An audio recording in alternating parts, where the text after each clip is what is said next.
Assalamualaikum warahmatullahi wabarakatuh. Salam sejahtera untuk kita semuanya. Pada pertemuan kemarin, pada pertemuan pertama itu kita sudah membahas tentang bagaimana cara setting uh, Office Word. Ya, kita sudah setting, kemudian kita sudah melakukan pengenalan terhadap beberapa icon-icon di dalam menu Home. Pada pertemuan kali ini saya akan membahas tentang margin, ya, margin dan juga tentang indent. Jadi dalam proses pekerjaan di Word itu kita akan mengenal indent dan juga harus mengetahui bagaimana berapa margin dari setiap kertas yang kita kerjakan. Nah, ini terutama bagi kalian yang berada di bangku SMP, mulai dari SMP, SMA, dan kuliah, sampai juga praktisi pendidikan, guru, dosen, dan lain sebagainya, mengingat bahwa dalam penulisan laporan, skripsi, dan lain-lainnya itu perlu ada margin. Ya. Jadi kita harus lebih tahu apa itu margin dan lain sebagainya. Nah, pada pertemuan kali ini akan kita bahas tentang hal tersebut. Mari kita mulai. Saya izin share dulu. Oke ya, saya share. Nah, ini tampilan kita di Office Word 2013. Sekali lagi, ini di Office Word 2013. Apabila kalian menggunakan Word yang lainnya, sesuaikan saja di menu-menu dan lain sebagainya. Di menu-menunya lah terutama, karena pada dasarnya sama. Oke, kita akan mempelajari setting kertas. Nah, inilah yang saya maksud berapa marginnya. Jarak antara tepi kertas dengan tepi bagian atas, samping kiri, samping kanan, dan bawah pada saat kita melakukan pengerjaan pada Word, ya. Caranya yaitu pilih menu Tag Layout.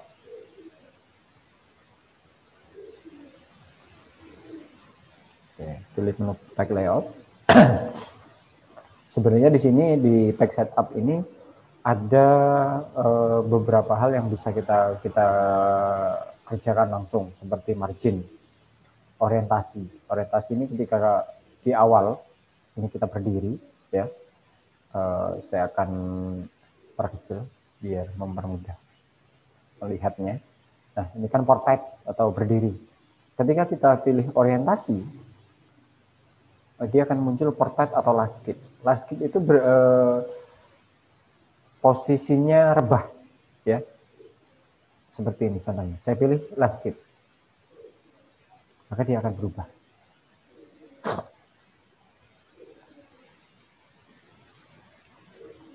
Maaf ada gangguan di jaringan saya, kebetulan ada kendala sedikit di Word-nya. Nah, ini dia. Jadi terjadi perubahan, yang tadinya berdiri sekarang menyamping, ya, rebah. Oke, saya kembalikan lagi di portrait. Ya, itu perbedaannya. Kemudian di sini juga ada size. Sebenarnya di sini ada size, artinya ukurannya mau ukuran berapa kertas kita. Mau letter, mau legal, A5, A4, dan lain sebagainya bisa kita pilih. Untuk contoh saya buat B5. B5 itu kecil, ya, lebih kecil. Atau saya buat lagi letter. Nah, perbedaannya. Jadi memang itu lebih besar, ya, lebih kecil. Size, ya. Nah, seperti untuk kolom dan lain-lainnya nanti akan ada bab berikutnya. Kali ini kita akan bahas di margin. Ini dia. Oke, saya ulangi. Menunya menu Tag Layout, kemudian di buttonnya ada Tag Setup, kita pilih margin. Klik tanda panahnya. Nah, untuk mengetahui ukurannya berapa sih margin kita yang ada sekarang.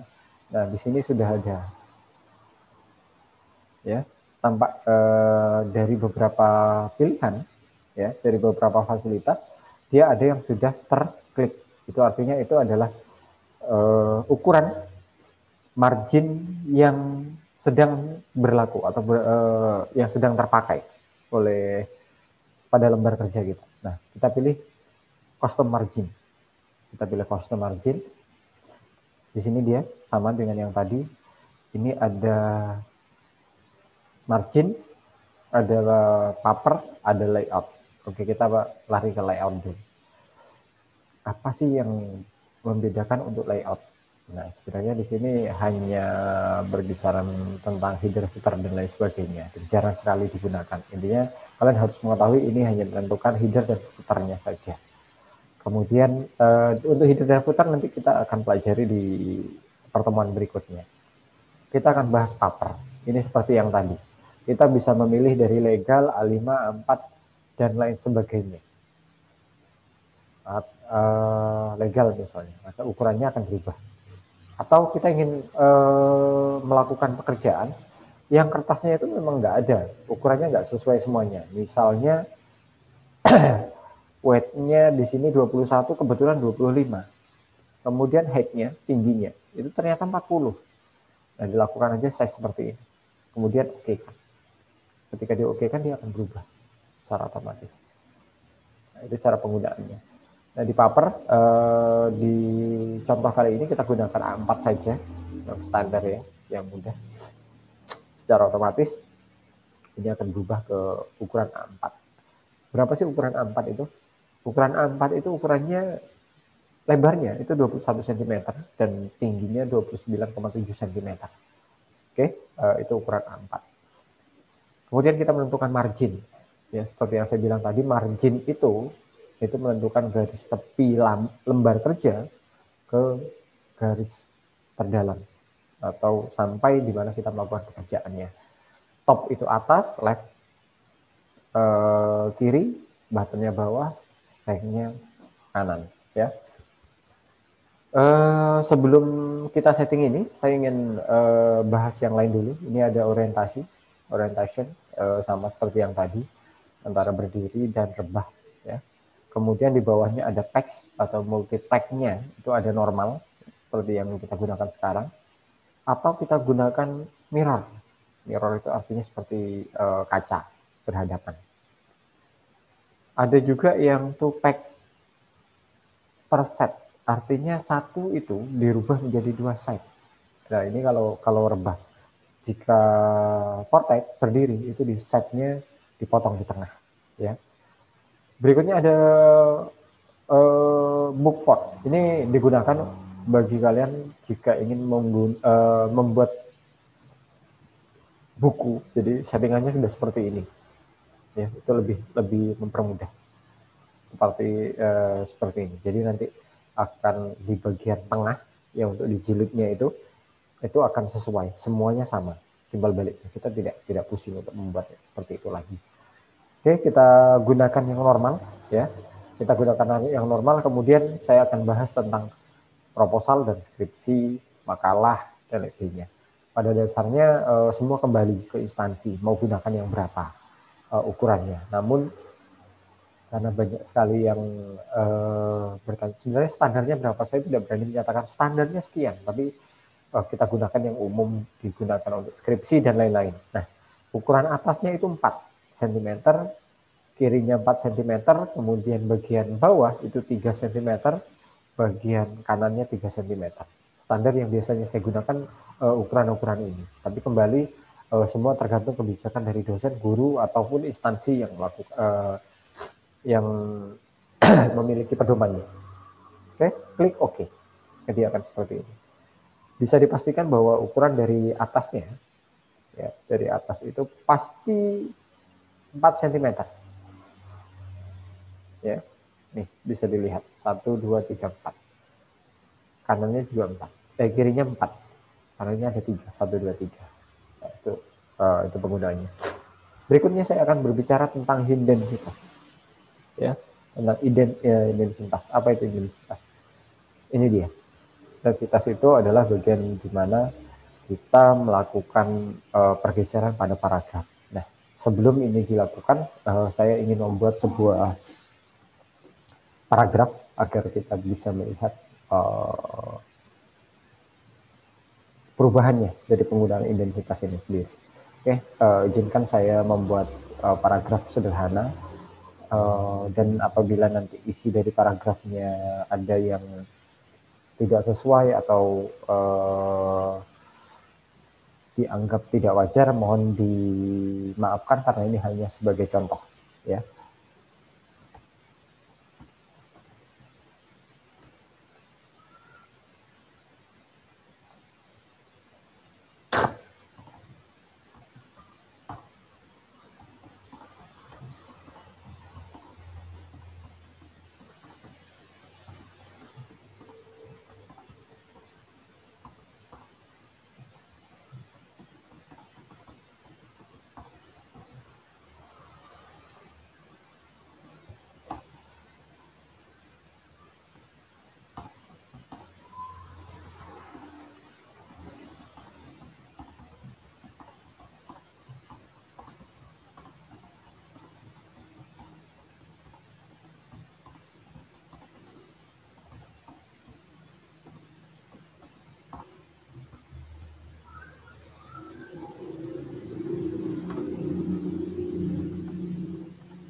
Oke, saya buat satu paragraf saja, kemudian saya akan copy, ya. Saya akan copy menjadi 4 paragraf untuk melihat perbedaannya. Oke. Yang pertama saya akan kenalkan tentang intensitas yang ini dulu. Ya, ini intensitas bagian atas, yang paling atas ya. Ini ada 1, 2, 3. Ini namanya first line indent yang pertama. Yang kedua, yang bagian tengah adalah hanging indent. Yang paling bawah, bagian ketiga adalah left indent. Dan di bagian kanan, itu ada right indent tentunya. Sebelumnya saya akan tata kiri kanan dulu, agar lebih jelas perubahannya. Nanti kita akan bahas di bab berikutnya tentang ini. Oke, kita coba untuk yang pertama, ya. Yang pertama itu first line indent. Kita geser, kita klik, cara menggunakannya kita klik, kemudian geser di nomor 2 misalnya, ya, atau di 1,5. Nah, apa fungsi dari first line indent? First line indent adalah menggeser baris paling atas dari sebuah paragraf. Oke, untuk menggeser baris bagian atas pada sebuah paragraf, saya gunakan yang kedua, yaitu hanging indent. Kita pindahkan hanging indent di 1,5. Yang terjadi demikian. Artinya hanging indent digunakan untuk menggeser, ya. Ini menggeser ya. Jadi bisa ke depan bisa, atau saya geser aja ke depan. Sebagai contoh ya, pada dasarnya ini tidak boleh. Ini tidak boleh dilakukan di pembuatan skripsi, makalah dan lain-lain, karena melebihi dari batas ketentuan marginnya. Nah, hanging indent digunakan untuk menggeser baris kedua sampai akhir sebuah paragraf. Sekali lagi, hanging indent digunakan untuk menggeser baris kedua hingga terakhir sebuah paragraf. Oke, kita coba yang ketiga. Yang ketiga yaitu left indent. Kita geser ke dalam lagi atau sebelah sini. Nah, oke, artinya Left indent digunakan untuk menggeser baris pada sebelah kiri, ya. Mau itu digeser ke kiri atau ke kanan bisa semuanya, ya. Jadi bisa digeser ke kiri atau ke kanan. Yang terakhir yaitu right indent. Sebaliknya, kalau left itu sebelah kiri jelas, yang left itu right itu sebelah kanan. Ya, itu adalah penggunaan indent. Oke, penggunaan indent. Berikutnya